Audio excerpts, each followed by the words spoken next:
American youth over our nation's history have answered the call to support the Constitution of the United States of America.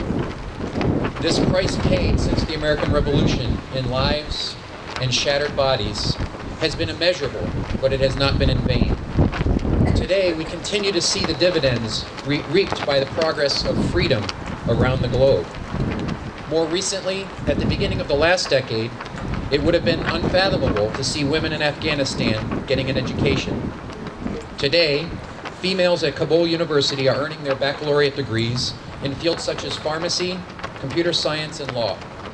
And many of them will continue on to graduate studies. And today, American soldiers, like the ones to my left, are this very day protecting young Afghani women and girls on their way to school. This Veterans Day, I am heartened to witness this town coming together, men, women, and children, to remember the blessings of liberty and to remember those who have sacrificed to protect it. May this gathering continue year to year and be a legacy passed from the older generations to the younger generations. In conclusion, the French historian Alexis de Tocqueville wrote in his book, Democracy in America, in 1831, "Liberty cannot be established without morality, nor morality without faith." Today, I wish each of you the blessings of liberty and the foundation of faith in God, our Creator. Thank you all for coming out to honor our veterans, and may God continue to bless the United States of America. Thank you.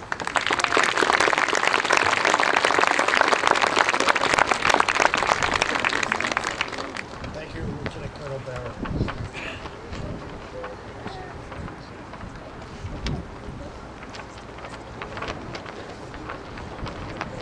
Ladies and gentlemen, our next guest speaker will address you with words of wisdom and encouragement. Please welcome Senator Bruce Todd.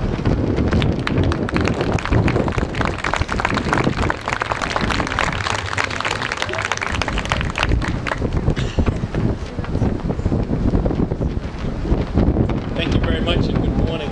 It's an honor to be with you here this morning, and it's also an honor to follow such a distinguished speaker with such words of insightful wisdom. It's also an honor to be with you here today beneath this incredible new flag. Important because of its structure, but more important because of the banner which it flies, the flag of this great country.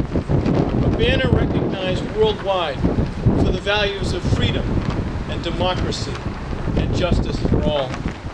And to think about, as our prior speaker indicated, that those who put on a uniform and stand in harm's way and swear allegiance to the principles of the greatest nation that the world has ever known, do so to be able to defend those values and to extend them throughout the world to people who hunger for freedom, who want to defend those rights and to have them in their own lives.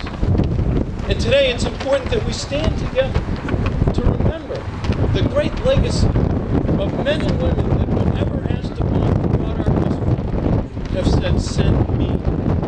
I will take up the challenge. I will carry that flag.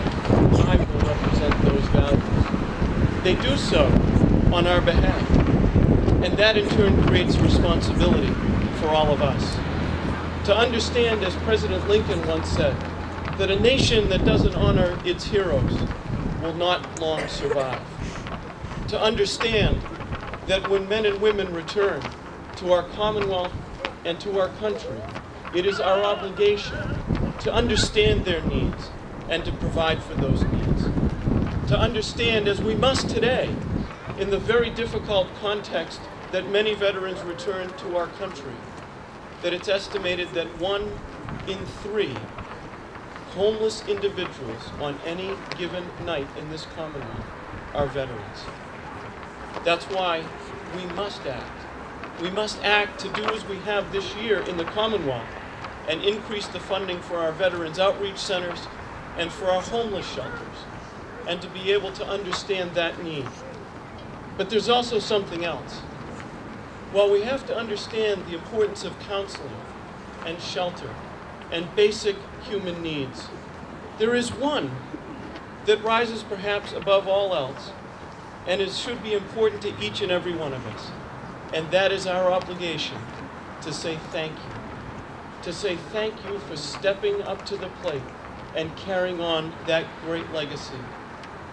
Something that's important as the face and the name and the family of every individual who has interrupted everything else in their lives to be able to stand and defend us.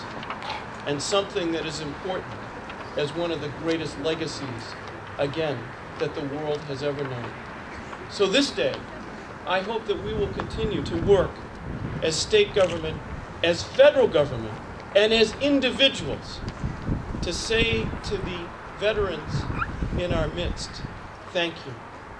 And to say to the 11,000 men and women who are deployed from this Commonwealth as we speak, that when you come home, we'll be standing proud of you, appreciative of you, and ready to provide you with the support that you deserve, so that this nation will always be a beacon of freedom. And those who provide life to that beacon will always know the unyielding support and gratitude of a free people that populate the greatest nation on the face of this world. May God bless those who have served, those who do serve, and these United States. Thank you very much.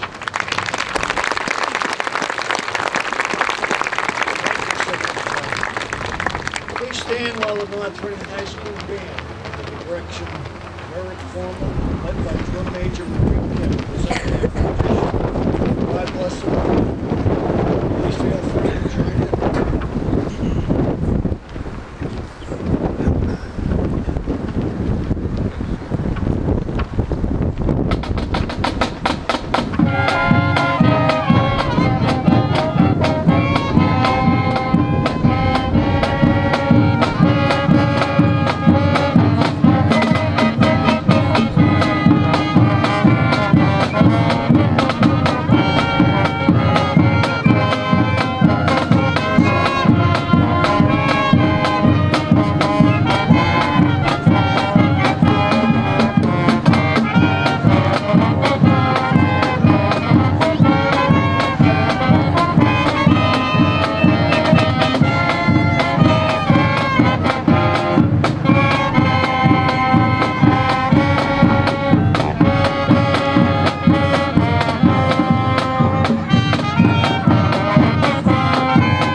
That's very close to 874.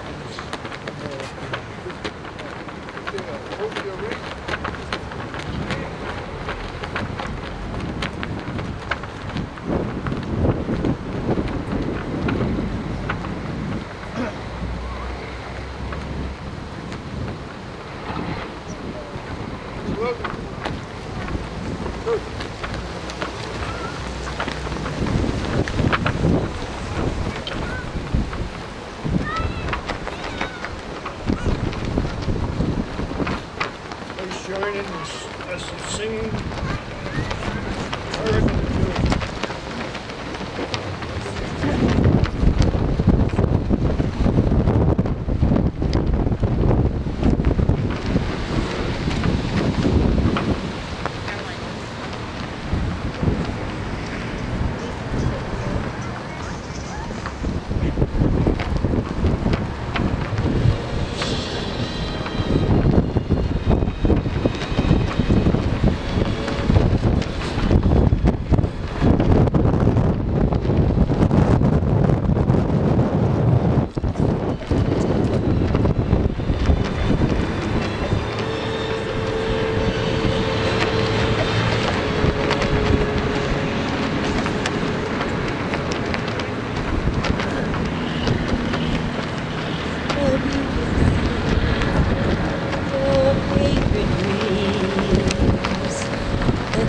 Beyond the